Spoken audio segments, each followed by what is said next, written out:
Victoria Hale did not ask twice. When the bookstore owner refused to sell, she turned to the two men she had brought with her and told them to start pulling shelves off the wall.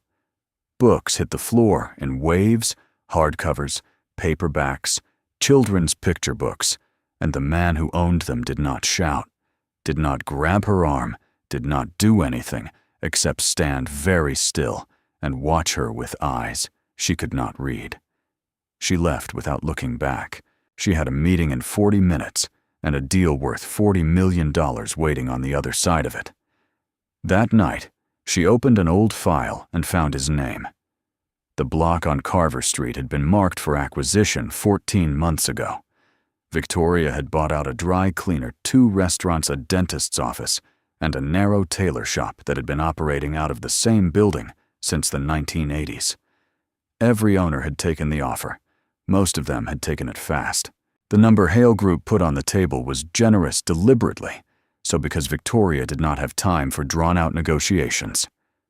She had a tower to build a timeline to keep, and a board of directors watching every move she made. The bookstore was the last holdout. Brooks Bookstore, according to the city permit records, established 31 years ago. A single-story brick building wedged between 2 lots that Hale Group already owned. On paper, it was a minor inconvenience. In practice, it had become the one thing standing between Victoria and a $40 million development deal that was already 3 weeks behind schedule. Her assistant had sent 2 formal letters. A junior acquisitions manager had visited twice. Neither visit produced results.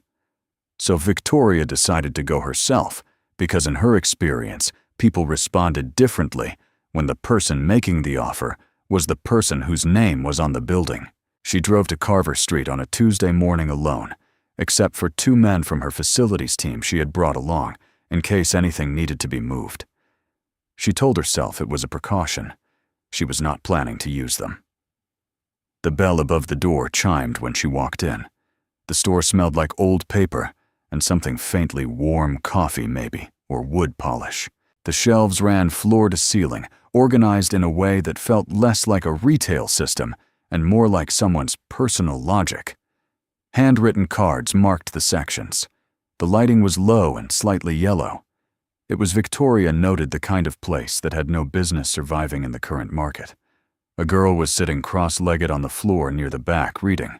She was young, 6 or 7 years old, with her shoes placed neatly beside her, as if she had been taught to take them off before settling in. She did not look up when Victoria entered.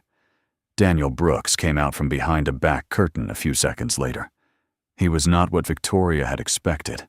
She had reviewed the property file the night before and had formed a vague mental image, someone older, more worn down, easier to read. Daniel was in his late 30s, calm in the way that certain people are calm when they have already decided they are not going to be rushed.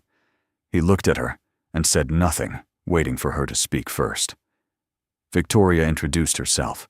She told him she was from Hale Group, that she was there personally, because she respected his time, and that she had an offer she wanted to walk him through.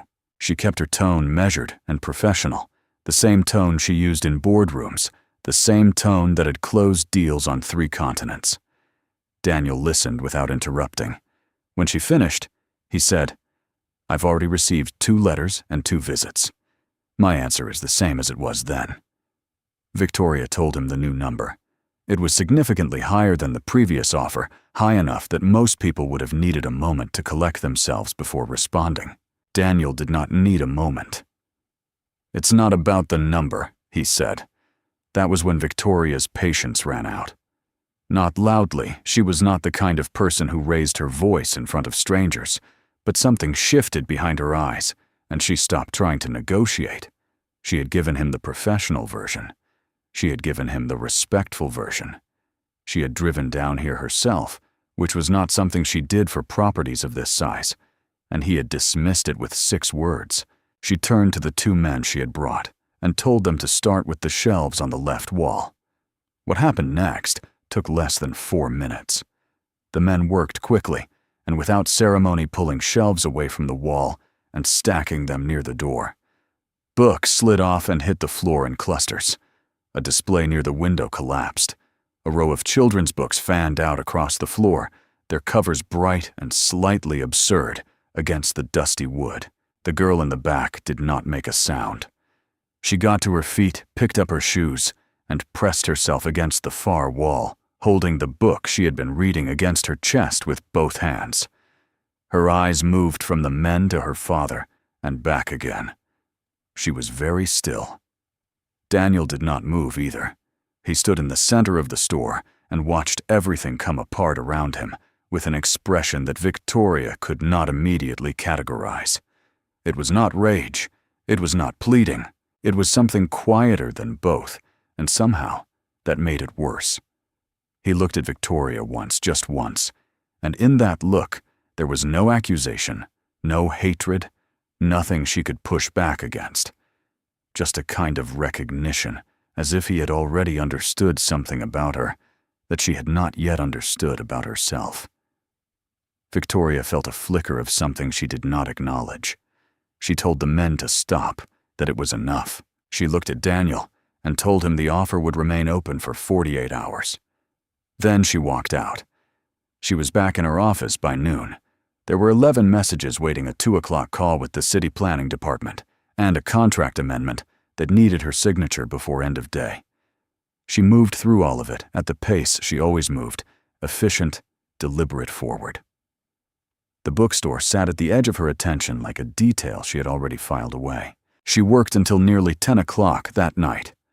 When her desk was clear, she reached for a stack of folders her assistant had left earlier in the week background files on the Carver Street properties, mostly for the purpose of verifying permit history before demolition permits were submitted. She had already reviewed most of them. The bookstore file was near the bottom. She opened it out of habit rather than necessity. Property records, permit applications, a business registration from 31 years ago. Then clipped to the inside back cover a document that did not belong to the property file at all. It was a copy of an insurance incident report. The paper slightly yellowed at the edges, and it had been misfiled there at some point, likely years ago by someone who had since left the company. Victoria almost set it aside. She read the header instead. The date was nearly 9 years ago. The location was a parking structure on Meridian Avenue. The incident was a vehicle fire. Her vehicle, she realized reading further, because the name listed as the primary party was her own. Victoria Hale, 24 years old at the time. A fire that had started in the engine while she was still inside, trapped by a door that had crumpled on impact after a collision. She remembered the accident. She remembered waking up on the ground several feet from the car, the heat already intense behind her, the sound of someone running. She had never been able to identify the person who pulled her out. She had been semi-conscious, and by the time paramedics arrived, the individual had already left the scene. The insurance report had listed him only as an unidentified bystander. But this copy, this misfiled yellowed copy that had been sitting in a property folder for who knew how long, had a supplemental addendum attached to it. A follow-up report filed 3 weeks after the incident by the insurance investigator who had tracked down the bystander through security footage from the parking structure. At the bottom of the addendum in plain typed text was a name. Daniel Brooks. Age 29. Occupation bookstore owner. Address 14, Carver Street, Boston. Victoria read the name twice. Then she set the file down on her desk and did not move for a long time. The office was very quiet. Outside the window, the city continued without her traffic lights, the low hum of a place that never stopped for anyone. She thought about the way he had looked at her in the store, the expression she had not been able to categorize. She thought about the girl pressing herself against the wall. She thought about the books on the floor and the 4 minutes it had taken to undo what that man had apparently spent years building. She thought about a parking structure on Meridian Avenue and someone's hands pulling her out of a burning car. Victoria Hale had made difficult decisions her entire career and had never once second-guessed the logic behind them. But sitting at her desk at 10 o'clock on a Tuesday night, staring at a name she now recognized, she understood for the first time that logic had not been the only thing operating in that bookstore today. She had made a mistake, not a business mistake, the other kind. She went back to Carver Street the next morning. She did not bring anyone with her this time. She parked on the street, walked to the front door, and found it unlocked, though the store was not technically open. The shelves that her men had pulled from the wall were still stacked near the entrance, exactly where they had been left. Someone had gathered the books from the floor and placed them in careful piles along the baseboard, sorted by size, if not by subject. The room felt smaller without the shelves in their proper positions, the way a face looks wrong when something small has shifted. Daniel was behind the counter. He looked up when she came in, but did not say anything. Emily was not there. It was a Wednesday morning, Victoria realized, which meant the girl was likely in school. Victoria walked to the counter and set the insurance addendum on the surface between them. She did not explain it immediately.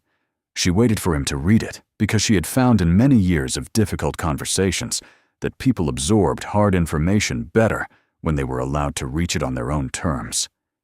Daniel read it.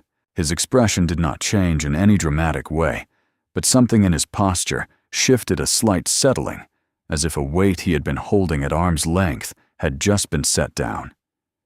He slid the document back across the counter without looking up.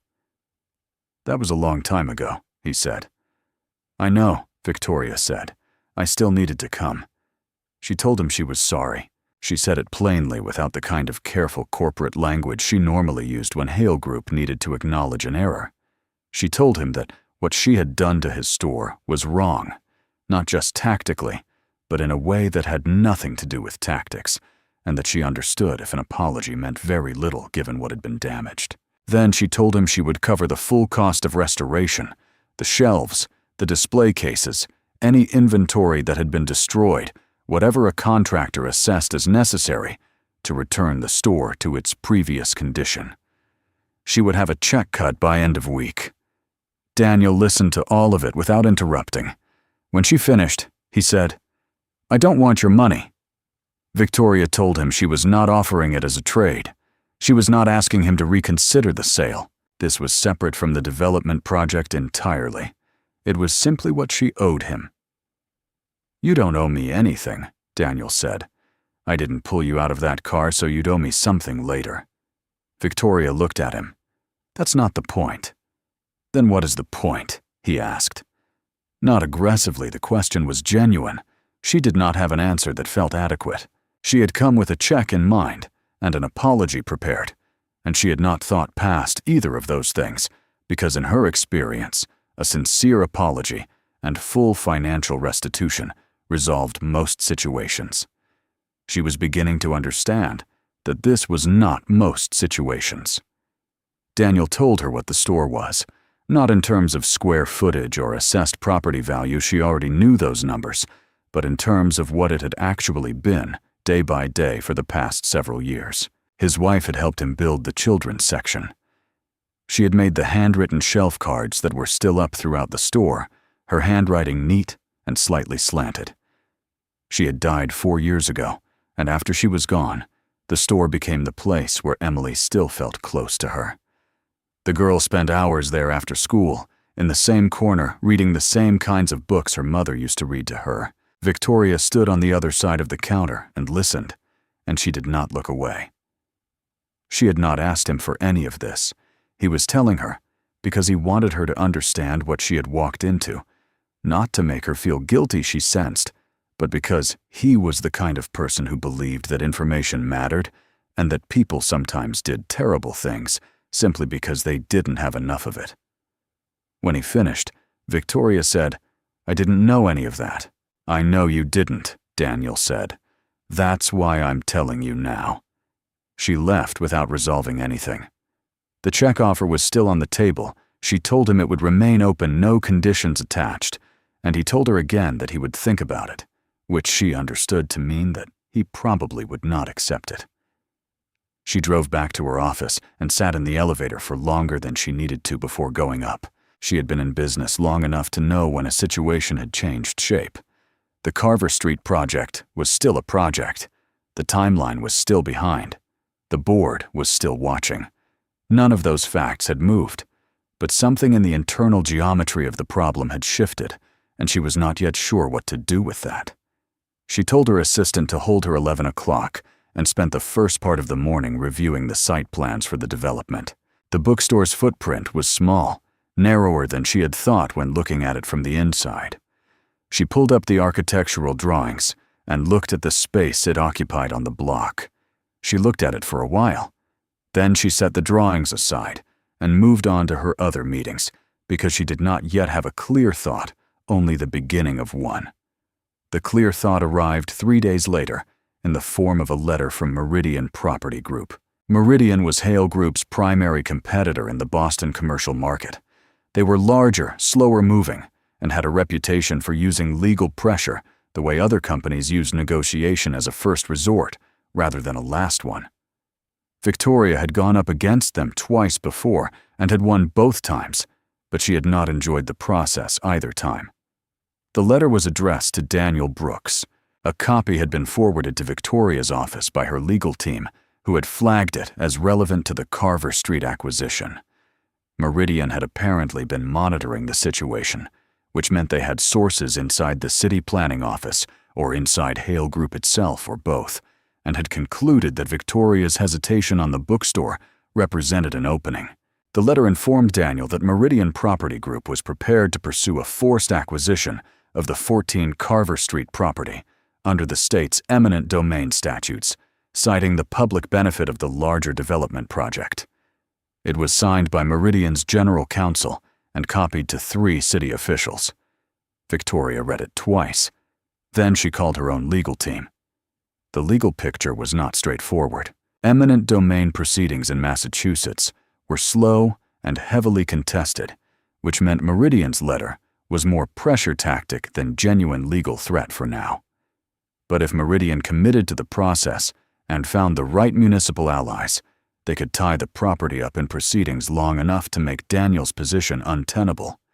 The legal fees alone would be difficult for a small business owner to sustain, and if the city determined that the public benefit argument held, Daniel could ultimately be forced out anyway at a price set by the court rather than by negotiation. Victoria understood immediately what had happened. By going to the store herself, by delaying, by being visibly uncertain about how to proceed, she had broadcast a signal to everyone watching. The deal had a weak point, and Meridian, who had been looking for a weak point in any Hale Group project for the better part of 2 years, had moved on it within 72 hours. She had inadvertently turned Daniel into a target. She drove to Carver Street again that afternoon. Daniel was with a customer when she arrived, an older man who was looking for a specific edition of something and was describing it in vague terms, while Daniel listened carefully and asked clarifying questions. Victoria waited near the door. Emily was in her usual corner, shoes off, book open across her knees. The girl glanced up at Victoria once with the frank and unsentimental curiosity of a child who has already decided she is not afraid of strangers, and then looked back down at her book. When the customer left, Victoria put the Meridian letter on the counter. Daniel read it. This time his expression did change, not dramatically, but the calm that had characterized every interaction she had had with him so far thinned slightly at the edges. He set the letter down and looked at her. "You did this," he said. It was not an accusation exactly. It was closer to an observation, the kind a person makes when they are trying to be fair about a painful fact. "Not intentionally," Victoria said. But yes, he asked her what it meant, practically what Meridian could actually do, and on what timeline. She told him plainly, in the short term, probably nothing.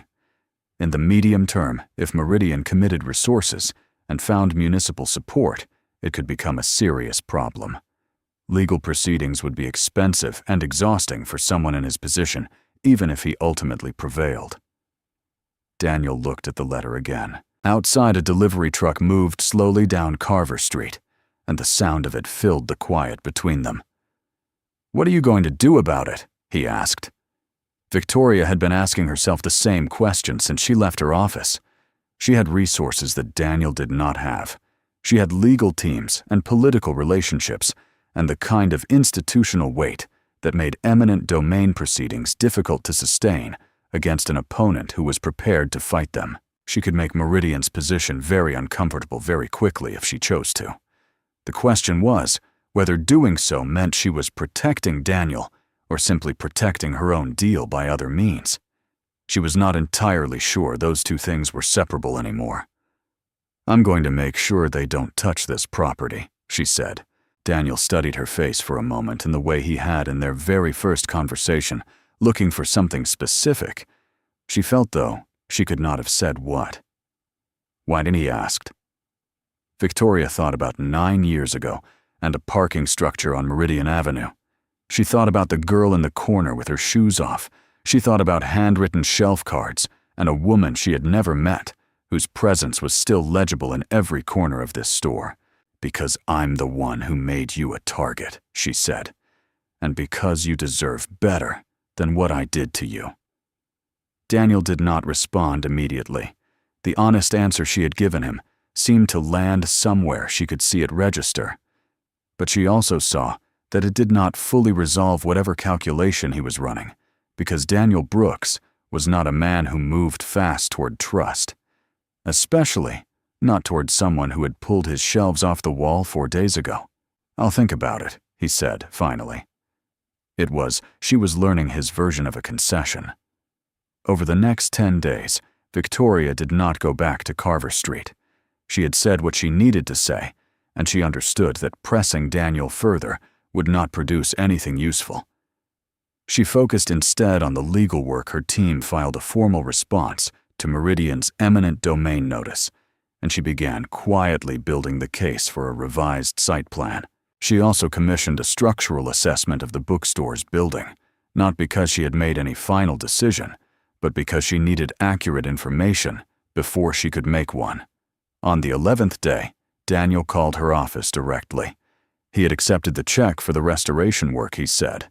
He wanted her to know that accepting it did not mean anything beyond what it was, payment for damages, and that he was not changing his position on the sale. Victoria told him she understood completely. After she hung up, she sat for a moment with the knowledge that he had called at all and decided that it meant something, even if neither of them was ready to name it. The board meeting was scheduled for the Thursday of the following week, 14 days after the confrontation at the bookstore. By then, Victoria had enough of the revised plan in place to present it formally.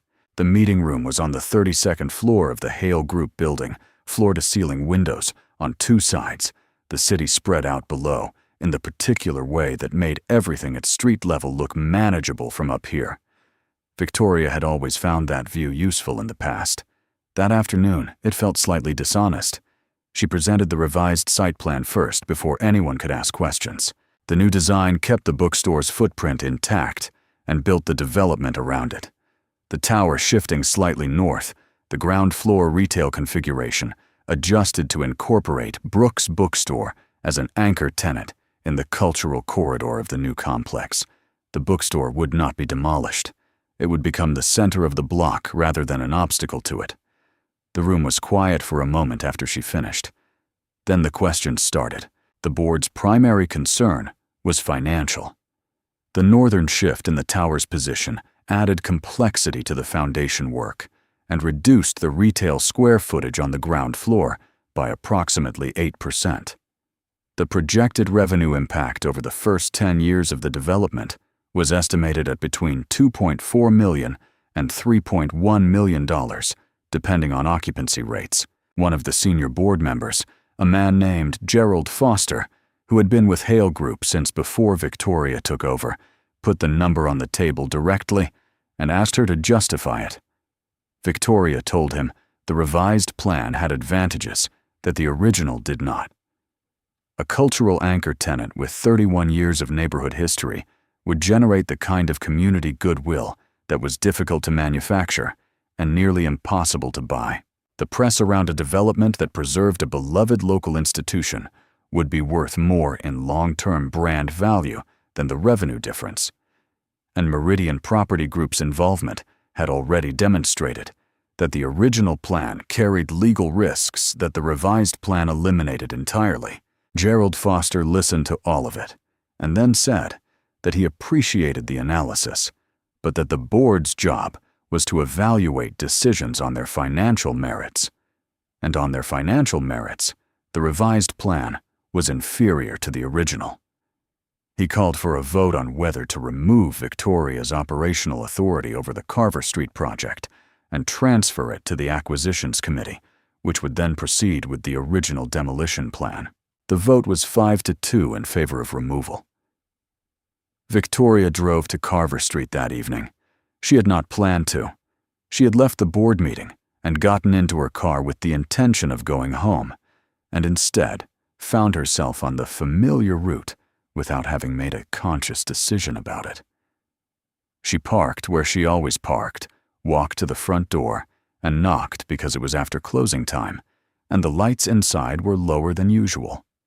Daniel answered. He looked at her face and stepped back to let her in without asking why she was there. Emily was at the back table with a bowl of cereal and a library book, apparently eating dinner in the store, which Victoria was beginning to understand was a regular occurrence rather than an exception. The girl looked up, said hi, with the directness of someone who had already made up her mind about a person and was simply confirming it, and went back to her book. Daniel made coffee. Victoria sat at the counter and told him what had happened at the board meeting plainly without softening it. The vote, the numbers, the fact that she no longer had operational authority over the project, and that the Acquisitions Committee would almost certainly move forward with the original plan, which meant demolition proceedings would likely begin within 30 days. Daniel set a mug in front of her and leaned against the back counter. "So it's over," he said. "Not yet," Victoria said. He looked at her steadily. "What does that mean?" She had been working through the mechanics of it since she left the building. The board could remove her operational authority over a specific project, but they could not touch her personal assets. Victoria held a 38% personal stake in Hale Group, the largest single share of any individual, which she had never used as a direct lever in company decisions because she had never needed to. Her operational authority had always been sufficient. It was not sufficient now. Using her personal stake the way she was considering would mean calling in the shareholder agreement provisions that allowed a majority stakeholder to override committee decisions in cases of strategic significance. It was a provision that had been written into the company's founding documents and had never once been invoked. Using it would work legally and procedurally. It would also make her position within the company considerably more complicated going forward. The board would not respond well to being overridden by a provision they had probably forgotten existed. The relationship she had built over 8 years of careful management would sustain damage that would take a long time to repair, if they repaired at all. She had run the numbers on the personal financial exposure as well, restructuring the development to protect the bookstore, absorbing the revenue difference, and fighting off Meridian's legal maneuvering would cost her, by conservative estimate, somewhere between $4 million and $6 million of her personal stake in the project's returns. Not ruinous, but significant in a way that would be visible on paper for years. She had sat in her car outside the Hale Group building for 20 minutes, doing the math, and then she had driven to Carver Street. Daniel was quiet for a long time after she finished explaining. Outside, the street was nearly empty. A car moved past its headlights, sweeping briefly across the front window. Emily had finished her cereal and was now lying on her stomach on the floor near the back, the library book open in front of her, apparently unconcerned with the conversation happening at the counter above her. "You'd be doing this for a bookstore," Daniel said finally. It was not a question exactly, more like a person reading a sentence back to make sure they had understood it correctly. "I'd be doing it because it's right," Victoria said. "The bookstore is the reason it's right. Those aren't the same thing." Daniel looked at her for a long moment. She had learned over the course of the past 2 weeks that his silences were not empty. He was processing, measuring, running his own internal calculations, with the same precision she applied to financial models. She had also learned that pushing him during those moments produced nothing useful. He glanced toward the back of the store, where Emily had turned a page and was tracing a line of text with one finger in a gesture that looked unconsciously like something a parent might do. Then he looked back at Victoria. "Do what you need to do," he said. She had expected resistance, or at minimum another round of careful distance. What she got instead was something quieter, not forgiveness exactly, but the door to it left open. She recognized it for what it was. She did not push further. She invoked the shareholder provision the following morning. Her attorney filed the necessary documentation with the company's legal department at 9 o'clock. By 10:30, the Acquisitions Committee's authority over the Carver Street project had been suspended, pending review. By noon, Victoria had reinstated her own operational control and formally submitted the revised site plan to the city planning department. The board was not pleased. Gerald Foster called her directly and told her she was making a decision that prioritized sentiment over sound financial judgment. Victoria told him she understood his position and that she respected his experience and that she was moving forward with the revised plan. He told her this would change things between her and the board in ways that would be difficult to walk back. She told him she understood that too. She spent the rest of the day in back-to-back calls with the architectural firm, the construction contractor, and Hale Group's legal team, who were simultaneously preparing a formal response to Meridian's eminent domain filing. The response was comprehensive, and, according to the senior attorney handling it, likely to end Meridian's involvement in the matter within 60 to 90 days. It was the busiest day she had had in months. It was also, she noticed, somewhere around 7 in the evening, the first day in as long as she could remember, that she had not once thought about whether she was winning. The Carver Street development broke ground 4 months later.